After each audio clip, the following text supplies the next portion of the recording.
የተወደዳችሁና የተከበራችሁ የኢትዮኒውስ ቤተሰቦች እንደምናላችሁ ሰላምታችን በያላችሁበት ይድረስ። እነሆ አዳዲስና ወቅታዊ መረጃዎችን አዘጋጅተን ወደ እናንተ ማድረስ ጀምረናል። ከኢትዮኒውስ የዜና ውጃ ጋር አብራችሁን እንድትቆዩ ግብዣችን ነው። በቅድሚያም አርዕስተ ዜናዎችን አስቀድማለሁ። የአማራ ፋኖ አንጋፋ አመራር የሆኑት አርበኛ ደረጀ በላይ በተመሰረተው የፋኖ አንድነት ጉዳይ ማብራሪያ ሰጡ። አርበኛ ደረጀ በላይና አርበኛ ሰለሞን አጣናው በፋኖ ኃይሎች አንድነት ምስረታ ሂደት ላይ ሴራና ተንኮል ያሸነፍንበትና መግባባትን ያሰፈንበት ነው ሲሉ ተናግረዋል። አንጋፋዎቹ ደረጀ በላይና ሰለሞን አጣናው እኛ አንድ እንደሆነው እናንተም አንድነት ፍጠሩ ሲሉ ለደጋፊዎቻቸው ጥሪ አቅርበዋል። በዝርዝር የምንመለከተው ቀዳሚ ጉዳይ ነው። አርበኛ እስክንድር ነጋ በአዲሱ የአማራ ፋኖ ድርጅት ውስጥ የተሰጠውን ኃላፊነት አልቀበልም አለም። የአፋር ሊቀመንበር የነበረው እስክንድር ነጋ ውህደቱን ከተፈጸመ በኋላ በተመሰረተው አዲስ ድርጅት ውስጥ የተሰጠውን ኃላፊነት እንደማይቀበል ለፖሊት ቢሮ በጻፈው ደብዳቤ ይፋ አድርጓል። በዝርዝር እናየዋለን። ትራምፕ ግብጽ በቂ ውሃ እንዳታገኝ ያደረገውን የህዳሴ ግድብ ጉዳይ መፍታት አለብኝ አሉ። የናይል ወንዝ ክፍፍል ጉዳይ ለአንዴና ለመጨረሻ ጊዜ ለመፍታት እንደሚፈልጉ የተናገሩት የአሜሪካው ፕሬዝዳንት ትራምፕ አሜሪካ ለግብጽ ህዝብ ሰላምና ደህንነት ቁርጠኛ እንደሆነች አረጋግጡልኝ ሲሉም ተናግረዋል። ትራምፕ ዛሬ ባደረጉት ንግግርም በድጋሚ አሜሪካ የገነባችው ግድብ ነው፣ ገንዘብ ሰጥተናል ሲሉ ተደምጠዋል። በዝርዝር እናየዋለን። የአሜሪካው ፕሬዝዳንት ዶናልድ ትራምፕ ግሪንላንድን የመቆጣጠር ጉዳይ ወደ ኋላ መመለስ የለም ሲሉ በወራ እንደሚይዙ ተናግረዋል። የአውሮፓ ህብረት ኮሚሽን ኡርሱላ ቮንደር ላይን በበኩላቸው ህብረቱ ለግሪንላንድና ለዴንማርክ ሙሉ ድጋፍ እንደሚሰጥ ይፋ አድርገዋል። ሉዓላዊነት ለድርድር አይቀርብም ያለው የአውሮፓ ህብረትም በአሜሪካና በአውሮፓ ህብረት መካከል ለዘመናት ታይቶ የማይታወቅ ዲፕሎማሲያዊ ውጥረት ተፈጥሯል። ይህም የሆነው በትራምፕ ሀሳብ ምክንያት ነው ተብሏል። የተወደዳችሁና የተከበራችሁ የኢትዮኒውስ ቤተሰቦች አብራችሁ ውስጥ ቆዩ። እነዚህና ሌሎች ትሰማላችሁ። መልካም ቆይታ ይሁንላችሁ። የአማራ ፋኖ አንጋፋ አመራር የሆኑት አርበኛ ደረጀ በላይ በተመሰረተው የፋኖ አንድነት ጉዳይ ማብራሪያ ሰጡ። አርበኛ ደረጀ በላይና አርበኛ ሰለሞን አጣናው በፋኖ ኃይሎች አንድነት ምስረታ ሂደት ሴራና ተንኮልን ያሸነፍንበትና መግባባት ያሰፈንበት ነው ሲሉ ተናግረዋል። እነዚህ አንጋፋዎቹ ደረጀ በላይና ሰለሞን አጣናው እኛ አንድ እንደሆነው እናንተም አንድነት ፍጠሩ ሲሉ ለደጋፊዎቻቸውም ጥሪ አቅርበዋል። ከረጅም ጊዜ ሂደት በኋላ ጥር 9 2018 ዓ.ም ምስረታውን ይፋ ያደረገው የፋኖ ኃይሎች አንድነት ጉዳይ እስከ ዛሬ ድረስ ማነጋገሩን ቀጥሏል። ፋኖ አንድ ሆኖ የአማራ ፋኖ ብሔራዊ ንቅናቄ በይፋ መስረቱ ተከትሎ በርካቶች ደስታቸውን የገለጹ ሲሆን፣ ጥቂቶች ደግሞ እንደና አርበኛ ደረጀ በላይ ያሉትን በመጥቀስ በድርጅቱ አመራርነት ስማቸው ባለመካተቱ ጥያቄ አንስተዋል። ከዚሁ ጉዳይ ጋር በተገናኘ ከኢትዮኒውስ ጋር ቆይታ ያደርገው የአማራ ፋኖ ብሔራዊ ንቅናቄ ህዝብ ግንኙነት ኃላፊ አርበኛ አስረስ ማረ ዳምጤ የፋኖ ኃይሎች አንድነት በመግባባት ላይ መመስረቱን መናገሩም ይታወሳል። በአንዳንድ የፋኖ ደጋፊዎች ዘንድ በጥያቄ ስማቸው የተነሱት አርበኛ ደረጀ በላይና አርበኛ ሰለሞን አጣናው ደግሞ በቪዲዮ ይፋዊ መግለጫቸውን ሰጥተዋል። በአማራ ፋኖ አንጋፋ አመራርነት የሚታወቀው አርበኛ ደረጀ በላይ የአማራ ፋኖ አንድነት በመዘግየቱ ብዙ ችግር ገጥሞና ቆይቷል። አሁን አንድነቱ እውን ሆኗል። የአማራ ፋኖ ብሔራዊ ንቅናቄ ሲሰየም ሆነ አመራሮቹ ሲመረጡ በሙሉ መግባባት መሆኑን ማረጋገጣችንን እንወዳለን ሲል በሰጠው መግለጫ አስታውቋል። የአማራ ፋኖ አንድ ባለመሆኑ ሁሉም ለአንድነት ሲጓጓ የነበረው አንድነት በመዘግየቱ ብዙ ችግር ገጥሞና ነበር። አሁን ግን በሁሉም ጉጉት አንድነቱ መጥቷል። እንኳን ደስ አላችሁ፣ እንኳን ደስ አለን። እኛ የአማራ ፋኖ ብሔራዊ ንቅናቄ ድርጅት ስንሰይም ድርጅታችን መነሻችን አማራ መድረሻችን ኢትዮጵያ ብለን ያቆምነው ድርጅት መሪ አስቀምጠንለታል። መሪዎቻችን በልካቸው በልኩ በየጠቅላይ ግዛቱ በአራቱ ግዛቶች ገምግመን መርጠን ወስደን የድርጅት አመራር እንዲሆኑ አድርገን መርጠናል። በሁላችንም የተግባባ ድምጽ መርጠናቸው እንዲመሩን አስቀምጠናል። የአማራ ፋኖ ብሔራዊ ንቅናቄ አመራሮች ያለምንም ሴራና ሽኩቻ ተግባብተን መመረጣችንንም ህዝቡ ይወቅልን ያለው አርበኛ ደረጀ በላይ በአሁኑ የአንድነት ጉዞ ሴራና ተንኮል የለበትም፣ ሴራና ተንኮልን ገምግመን አልፈነዋል ሲልም ተናግሯል። ያለምንም ሽኩቻ ያለምንም ሴራ የመረጥናቸው መሆናችን ለማሳወቅ እፈልጋለሁ። ይሄ ሁላችንም የአማራ ብሔራዊ ንቅናቄ ድርጅት ሁላችንም አይደለም ይዘው ግማሻችን ጠቅላይ ግዛታችን ላይ ደግሞ መሪዎች ነን። መሪዎች አይደለንም ሳይሆን መሪዎች ነን። ሰራዊት ምንመራ ፖለቲካዊና ወታደራዊ ምንመራ መሪዎች በልካችንም ደግሞ ተቀምጠናል። ተግባብተን እንጂ ሳንግባባ እንዳልሆነ በውስጥም በውጭም ያለ ህዝባችን ሊያረጋግጥልን እንፈልጋለን። ስለዚህ ይሄ ስልጣናችን የሁላችንም ወታደሩ፣ ሰራዊቱ፣ ተዋጊውም ስልጣን አለው፣ ኃላፊነት አለው። ሲታገል በልኩ ኃላፊነት አለው። ሁሉም ኃላፊ ነው። እንደ ድርጅት የድርጅት መሪ አለ፣ እንደ ግዛት በጠቅላይ ግዛቱ የወታደሩም የፖለቲካው መሪ አለው እና ሁሉም በልኩ ኃላፊነት አለው። ቅር የተሰኛችሁ ሰዎች ቅር እንዳይላችሁ ማሳሰብ ፈልጋለሁ። ተግባብተን ያደረግነው እንጂ ሳንግባባ የሆነ ነገር አይደለም። ሴራ ተንኮል የለውም። ሴራ ተንኮልን ገምግመን አልፈናል። አርበኛ ደረጀ በላይ በአገር ውስጥም ሆነ በውጭ ሆናችሁ የምትደግፉን ሁሉ እኛ አንድ እንደሆን ነው፣ እናንተም በአንድነት ቆማችሁ ደግፉን ሲልም ጥሪ አቅርቧል።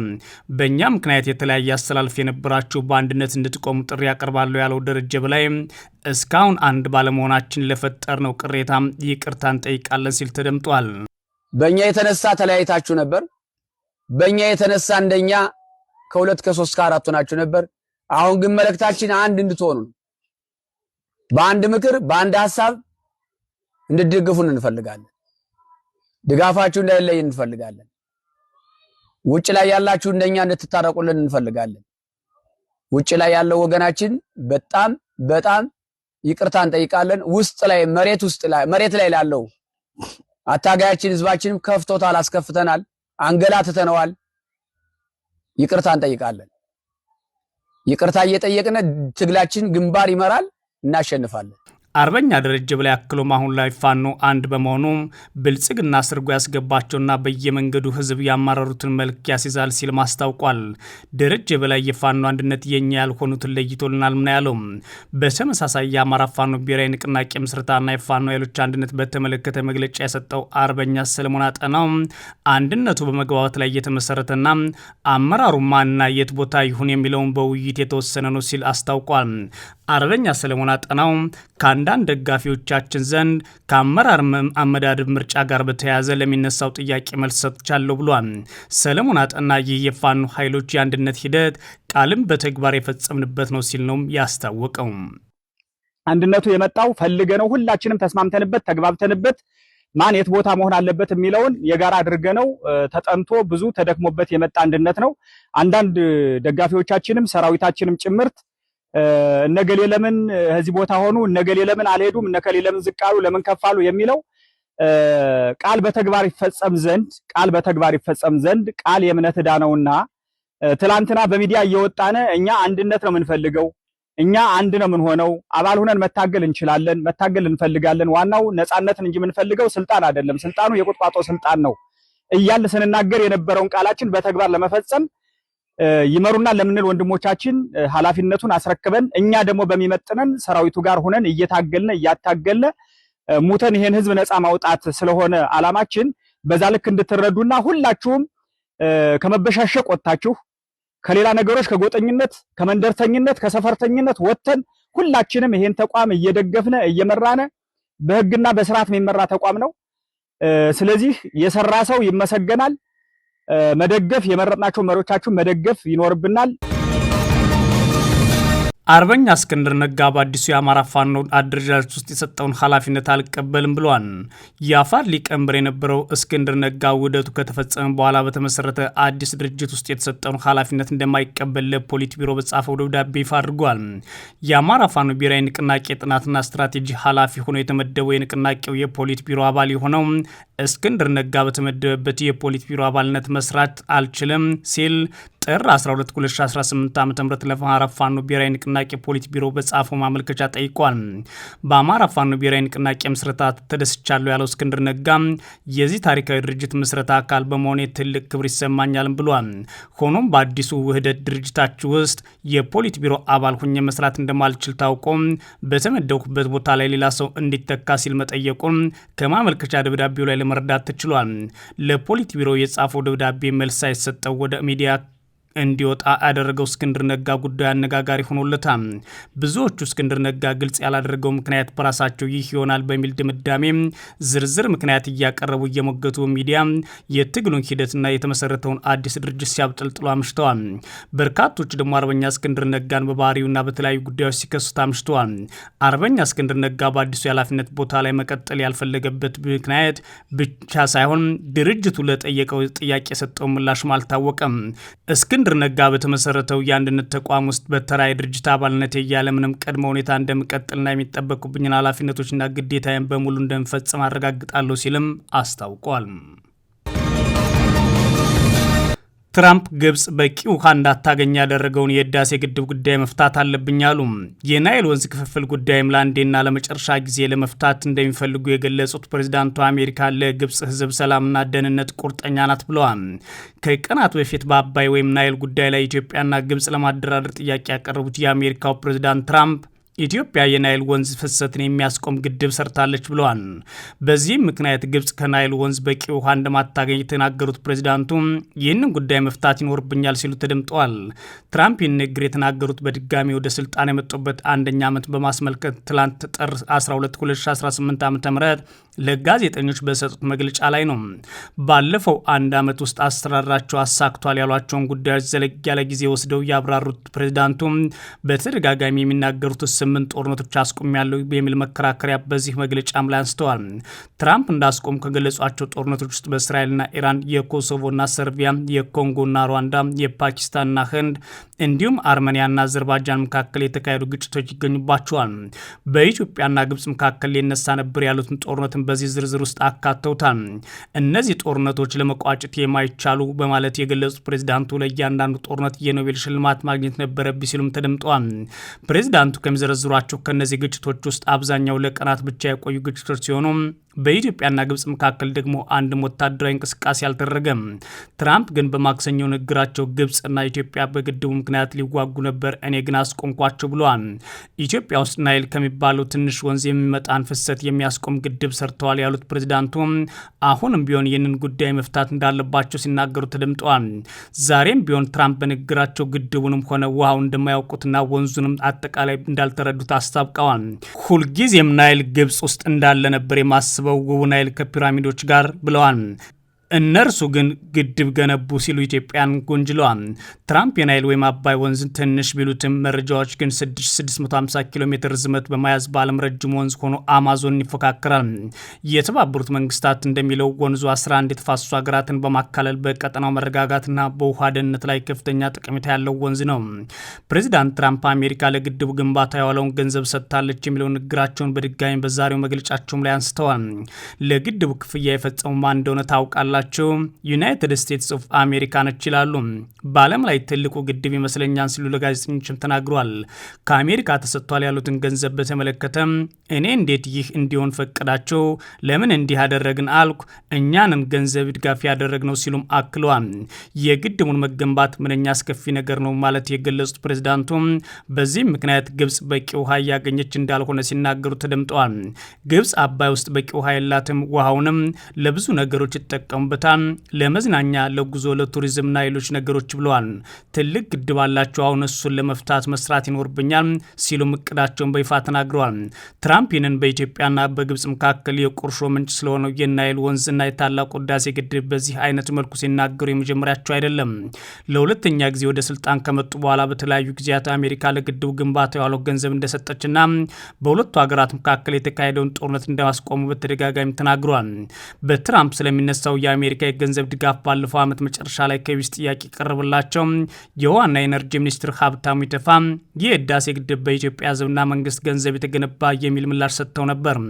ትራምፕ ይህንን ግብጽ በኢትዮጵያ ላይ የምታነሳቸውን የቅሬታ ነጥቦች የሚደግፍ ንግግራቸውን በድጋሚ ያሰሙት ትላንትና ላይ የአባይ ወንዝ ጉዳይ በተመለከተ አዲስ አበባና ካይሮ ለማደራደር ጥያቄ ካቀረቡ ከቀናት በኋላ ነው።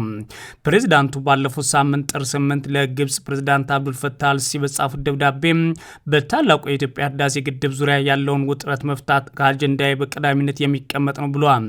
የናይል ወንዝ ክፍፍል ጉዳይም ለአንዴና ለመጨረሻ ጊዜ ለመፍታት እንደሚፈልጉ የገለጹት ፕሬዚዳንቱ አሜሪካ ለግብጽ ህዝብ ሰላምና ደህንነት ቁርጠኛ እንደሆነች አረጋግጠዋል ይላል ቢቢሲ በዘገባው።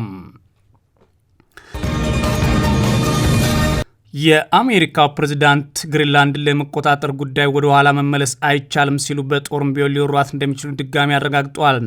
የአውሮፓ ህብረት ኮሚሽን ኡርሱላ ቮንደር ላየን ደግሞ ህብረቱ ለግሪንላንድና ለዴንማርክ ሙሉ ድጋፍ ይሰጣል፣ ሉዓላዊነትን በተመለከተ ለድርድር አይቀርብም ብለዋል። በአሜሪካና በአውሮፓ ህብረት መካከል ለዘመናት ታይቶ የማይታወቅ ዲፕሎማሲያዊ ውጥረት ተፈጥሯል።